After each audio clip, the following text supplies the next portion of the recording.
Récemment, on a deux productions culturelles qui nous sont parvenues des États-Unis. Elles ont fait grand bruit. Je parle d'un film et d'une chanson. Je ne sais pas si vous en avez entendu parler. Il y a de grandes chances que oui, surtout si vous avez Twitter. Mais je parle du film Sound of Freedom et de la chanson Rich Man North of Richmond. Et je trouve intéressant d'analyser la réaction des médias dits mainstream à leur sortie. Réaction qui a été d'ailleurs pour le moins agressive. Je trouve que ça explicite bien la déconnexion qu'il peut y avoir entre une certaine classe médiatique et une certaine classe dirigeante et le reste de la population. Donc on va essayer d'analyser un petit peu tout ça et on va voir ce qu'on peut en tirer. Bon visionnage.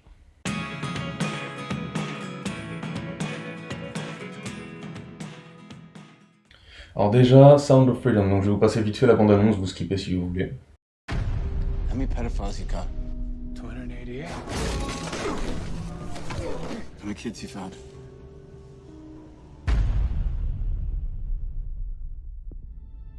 It is the fastest growing international crime network that the world has ever seen. It has already passed the illegal arms trade, and soon it's gonna pass the drug trade. Because you can sell a bag of cocaine one time as a child, 5 to 10 times a day. God's children are not for sale. How long you been doing this? 12 years now? How many pedophiles you got?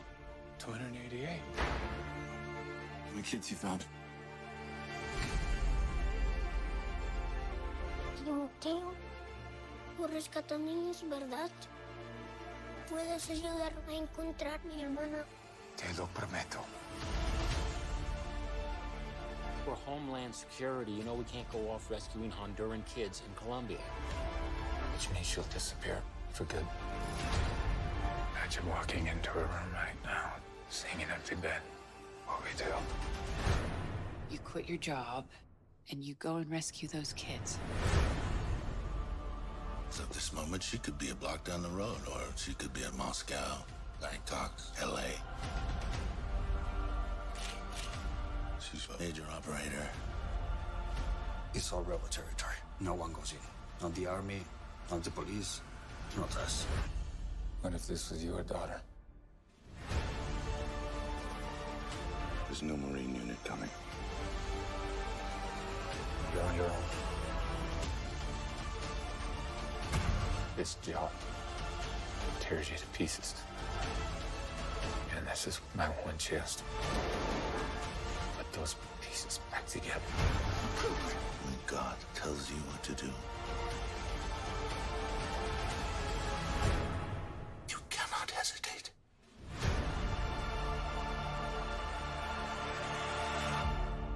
Donc, vite fait, pour résumer le film, Tim Ballard, c'est un agent fédéral américain qui décide de partir traquer et démanteler des réseaux de trafic d'enfants en Amérique du Sud, après qu'un de ses collègues de bureau lui avait fait remarquer qu'ils avaient réussi à arrêter quelques pédocriminels, pédotrafiquants, on peut dire, mais qui n'ont final réussi à sauver que très peu d'enfants. Et la raison invoquée par rapport à cette différence, c'est que la plupart des enfants, au final, sont hors des États-Unis. C'est ce qui a motivé Tim en fait à partir les chasser. Donc suite à ça, le film suit son parcours et sa lutte contre les criminels. Le film est basé sur une histoire vraie, Tim Ballard existe vraiment, et il dénonce un vrai phénomène, qui est un grave problème d'ailleurs. Pourtant, c'est un film qui n'a pas été diffusé dans les salles françaises, malgré le succès indéniable qu'il a eu au box-office américain. Parce qu'on parle d'un film qui a eu un budget de 14 millions de dollars et qui a réalisé 178 millions de recettes, donc on est plus que sur du x10. C'est vrai qu'en général, quand quelque chose est rentable, j'avoue qu'on n'hésite pas à le diffuser, donc je trouve bizarre que ce film n'ait pas atterri dans les salles françaises. J'avoue qu'on a bien vu Barbie dans les salles françaises justement, et pourtant Barbie dénonce bien quelque chose aussi, donc bon, je sais pas, ça m'étonne un petit peu. Mais le plus drôle, je trouve que c'est la réaction quasi unanime des grands médias français et étrangers.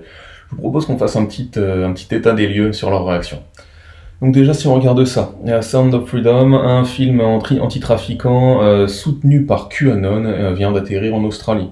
Ça commence bien. C'est un des favoris de QAnon, mais est-ce que Sound of Freedom est bien Ok, ça continue.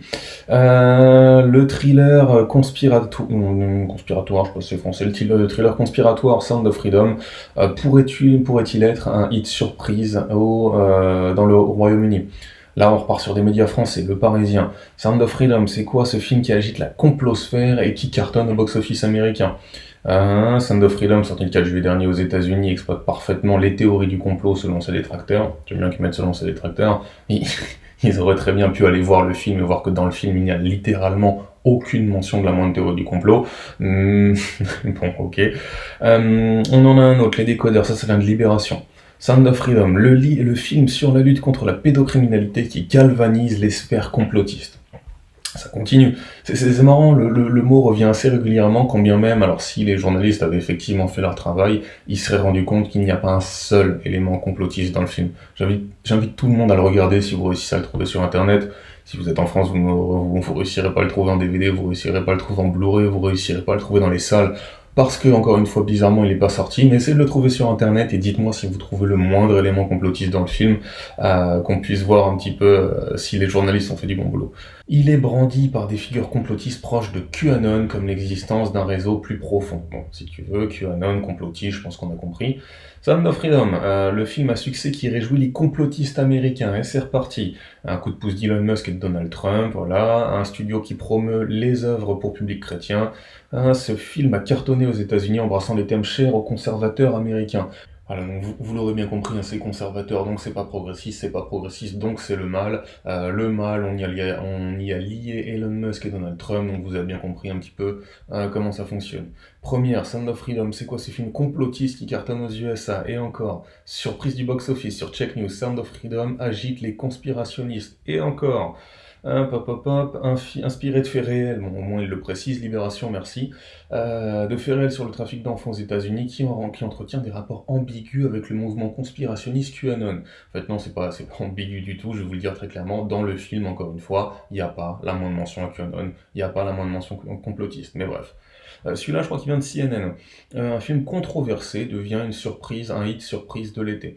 Bon, au moins, c'est que controversé, c'est plus complotiste, mais bon, voilà, encore une fois. Donc au final, est-ce que les accusations de complotistes sont justifiées? Bah voyons voir, il y a zéro mention de la moindre théorie du complot dans le film, donc bon, ça commence mal.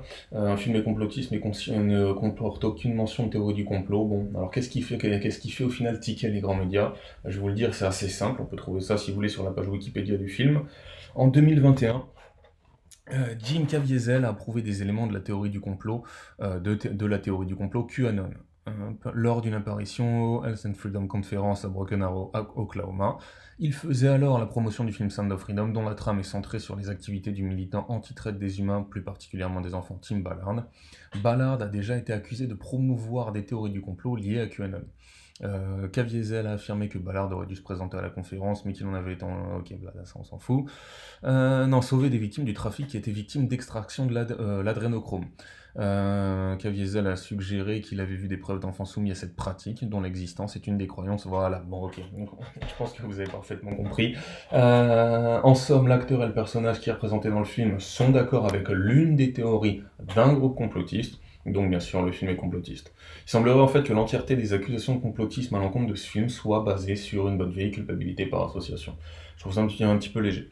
Léger mais pratique. C'est vrai qu'à partir de maintenant, si un film que j'irai voir contient un acteur qui a déjà pris de la cocaïne, c'est donc nécessairement que le film fait la promotion de l'usage de cocaïne. C'est logique.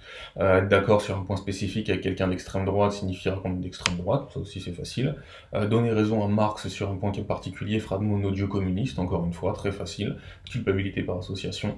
Bon, en soi, si vous voulez, c'est un biais courant et on le pratique sûrement tous de temps en temps. Maintenant, j'avoue qu'on est en droit de s'attendre à un petit peu mieux des plus grands noms des médias institutionnels. Mais bon, c'est pas la première fois qu'ils nous déçoivent. Si vous voulez, j'ai un problème avec ces accusations de complotisme.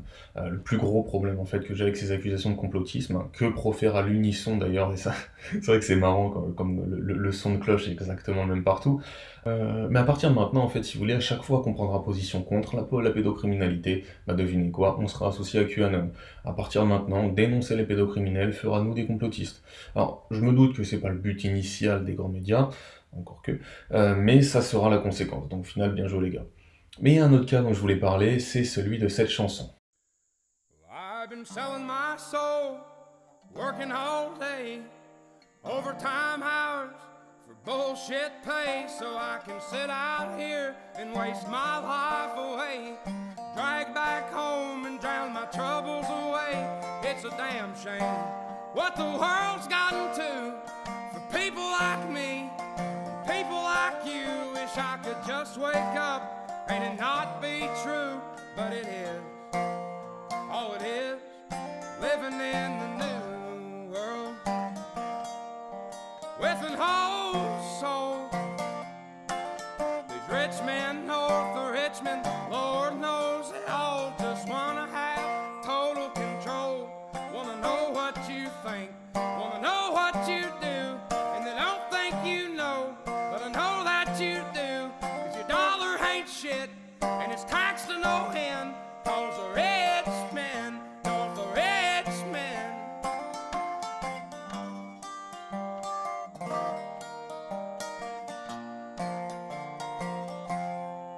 foolish politicians look out for minors, and not just minors on an island somewhere. Lord, we got folks in the street, ain't got nothing to eat, and the obese milking welfare. Well, God, if you're 5'3" and you're 300 pounds, taxes ought not to pay for your bags of fudge rounds. Young men are putting themselves 6 feet in the ground, 'cause all this damn country does is keep on kicking them down. Lord, it's a damn shame what the world's gotten to for people like me, people like you. Wish I could just wake up and it not be true, but it is. Oh, it is living in the new world with an whole soul.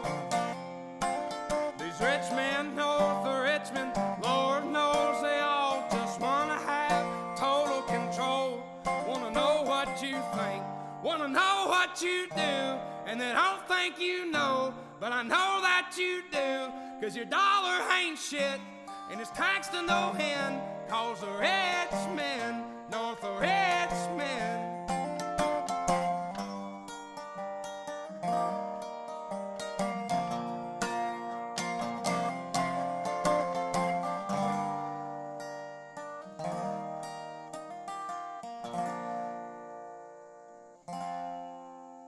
I've been selling my soul, working all day, overtime hours for bullshit pay.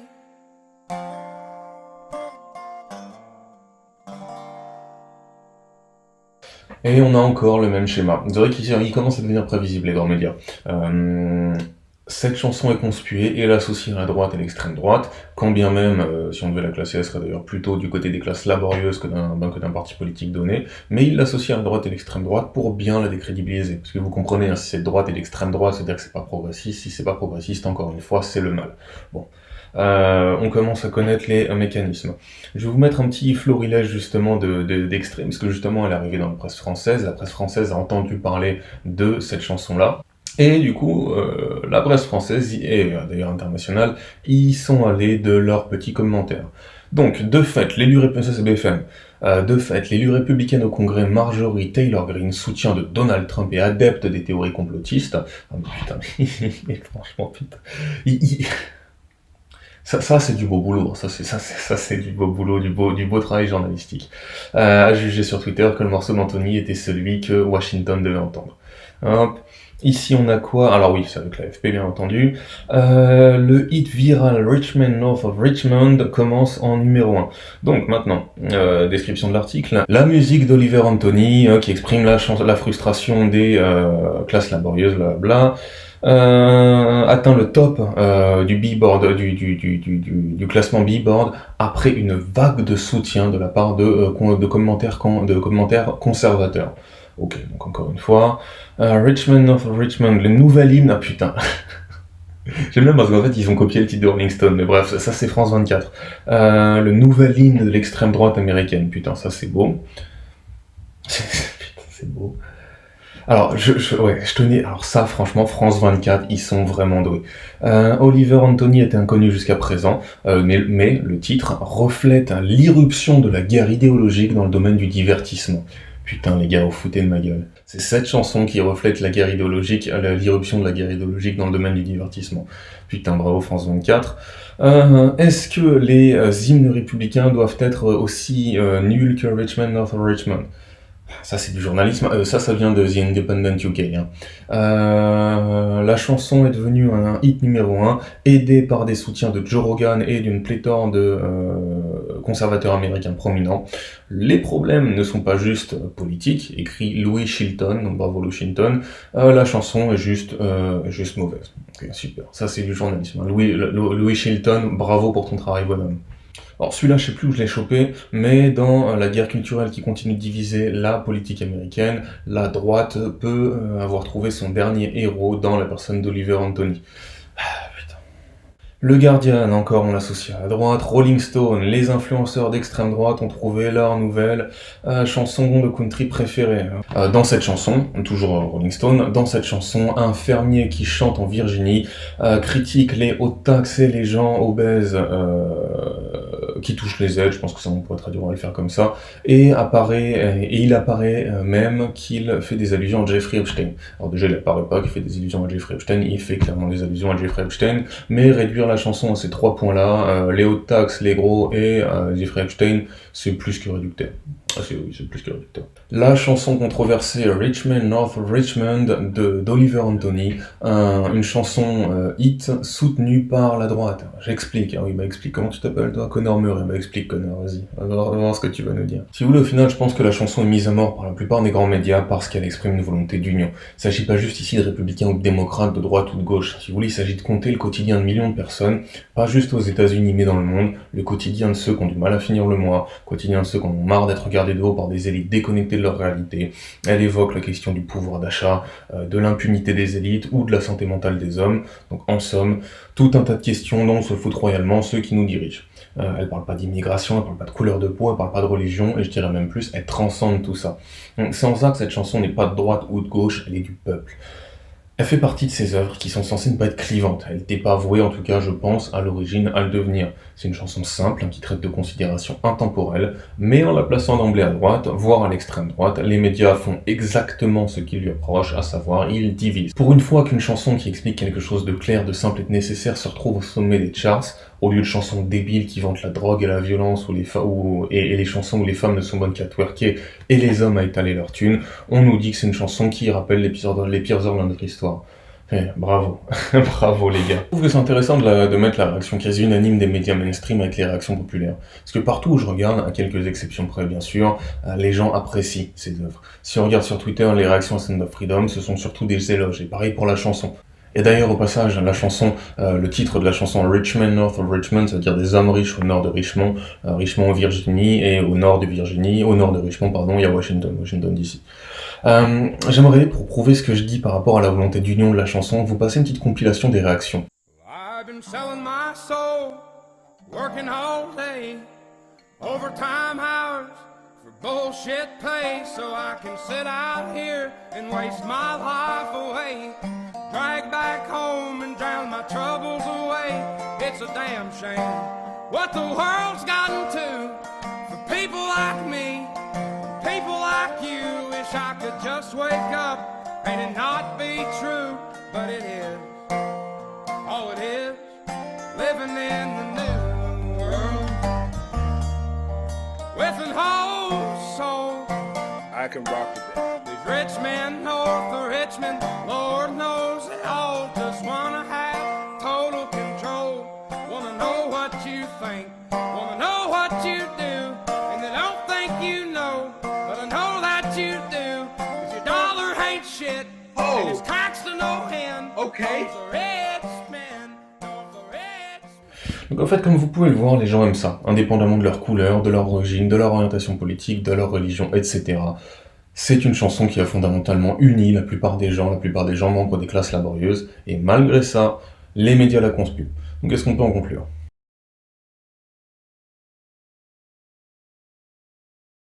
J'ai bien l'impression que ça atteste d'une chose précise, c'est qu'il y a d'un côté le peuple avec des intérêts et une conscience particulière, et de l'autre les élites avec d'autres intérêts et une autre conscience. Les gens comme vous et moi ont subi des conditions qui ont été mises en place par des personnes qui sont déconnectées de nos réalités sans qu'on ait notre mot à dire. On n'est pas responsable de la crise de 2008 ni de la politique monétaire qui a suivi, on n'est pas responsable de l'inflation, on n'est pas responsable des milliards et des milliards qui sont envoyés à l'Ukraine, et, entre parenthèses, c'est marrant de constater qu'au même moment où on nous explique qu'il va falloir se serrer la ceinture, nous vivons, et cela pas simplement depuis cet été, ces dernières années, au fond, la fin de ce qui pouvait apparaître comme une abondance. On trouve tant de thunes à envoyer à l'étranger. Enfin, en somme, on subit l'influence néfaste de banques centrales qui diluent la valeur de notre argent en créant des milliards dont pas le moindre ne sert à avantager la population. On subit le jeu de médias qui semble plus soucieux d'influencer que d'informer. On subit les décisions de gouvernement élus par l'abstention. On subit le jeu d'une justice qui semble plus soucieuse d'expliquer et d'excuser les incivilités que de protéger les victimes de crimes et de délits. On subit une baisse de notre pouvoir d'achat, une baisse de nos conditions de vie, une baisse de notre sécurité. Mais le problème pour les médias, c'est que Sound of Freedom et Richmond Richmond, North of Richmond, soit d'extrême droite. Bon. Si vous voulez, c'est en ça que le fossé entre le peuple et les élites se creuse de plus en plus. Les élites ont fait des erreurs et au lieu de les corriger, elles s'y enfoncent de plus en plus profondément au détriment des gens normaux. Je suis pas vraiment sûr de savoir quelle est la solution pour les gens comme nous, mais je pense, à mon avis, qu'il y a deux voies à emprunter, et je pense aussi que les deux sont complémentaires. C'est-à-dire, je suis pas sûr qu'on puisse changer les choses en empruntant qu'une seule de ces voies. La première, c'est le travail sur soi. L'idée, c'est de devenir ingouvernable, d'apprendre et d'agir, de théoriser et de pratiquer. L'idée, c'est d'être intellectuellement et physiquement solide. L'idée, c'est de comprendre le monde pour agir en son sein. Pour t'en sortir, tu dois avoir les capacités pour t'en sortir, et il s'agit de devenir un exemple. Pour moi, ce sera la première voie. Mais ça suffira pas. Parce que même si tu deviens, comme on dit, la meilleure version de toi-même, et même si un individu isolé peut agir indépendamment et dans l'intérêt de la masse, les moyens que l'on a individuellement sont toujours inférieurs à ceux d'un groupe. Donc voie numéro 2, monte une équipe. Trouve des gens qui partagent tes convictions, devenez forts ensemble et accumulez le pouvoir nécessaire pour changer les choses. Organisez-vous et agissez ensemble. Après tout, l'union fait la force, n'est-ce pas? Je pense que ceux qui misent tout sur le groupe, ils perdront leur liberté et leur individualité, et ceux qui misent tout sur eux-mêmes se retrouveront isolés, ne sombreront dans aucun de ces deux écueils. Donc au final, voici ce que je pense dans cette courte capsule là sur le combat entre le peuple et les élites, qui est pour moi très bien exprimé par la réaction des médias d'un côté et du peuple de l'autre. C'est un combat qui a lieu en ce moment même, et même si les élites ont déjà gagné maintes batailles, je pense qu'il tient qu'à nous de gagner la guerre. Merci d'avoir regardé jusqu'ici, et n'hésite pas à lâcher un like et un abonnement, c'est toujours bon pour la chaîne et j'apprécie le soutien, et en attendant, à la prochaine.